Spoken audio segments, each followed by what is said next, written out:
आज मुरादनगर थाना आना हुआ है, क्या वजह को लेकर आना हुआ है? हमारे मुरादनगर थाने में इसलिए आए हैं कि जो हमारा भाई है कोंडली का रोहित रोहित पुत्र सुभाष, उसका एक दोस्त है नवीन सागर।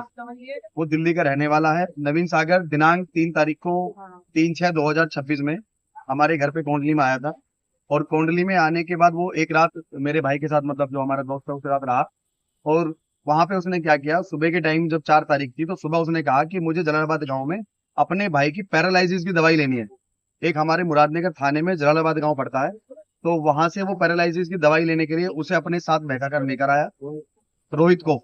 रोहित पुत्र सुभाष को 12 पड़ती है जलालाबाद में एक टंकी के सामने, उस 12 पर रोहित और वो दोनों नहाए। उसने बताया कि केवल रोहित ही 12 पर नहा रहा था, मैं नहीं नहा रहा था। तो रोहित को 12 पर नहाता छोड़ उसने कहा कि मैं अपने भाई की दवाई लेने के लिए जलालाबाद गांव में चला गया। जब मैं वापस वहां से आया, वहां पर मुझे रोहित नहीं मिला, उसके कपड़े और उसका मोबाइल फोन मुझे मिला। ऐसी बात उसने मनगढ़ंत कहानियां हमें आकर अपने वापस में कोंडली बताई। हमने इसकी जो तहरीर है थाना मुरादनगर में दी है, उसकी वीडियो और फोटोज उसने सब डिलीट कर दिए थे। हमें उसके फोन में रिकंसिलेशन जो मिलता है, उसमें गूगल में हमें उसके फोटो, उसकी वीडियोस, वो सब हमें अपने भाई रोहित के फोन से बरामद हुए हैं, जिसमें वो दोनों एक साथ नहाते हुए दिखाई दे रहे हैं। और जो मेरे भाई की जो बॉडी मिली है, वो भी वही जलालाबाद गांव में मिली है, उसी 12 पर। उसने जो कितनी उम्र थी आपके रोहित के भाई की? जो रोहित की उम्र थी वो 30 वर्ष की उम्र थी।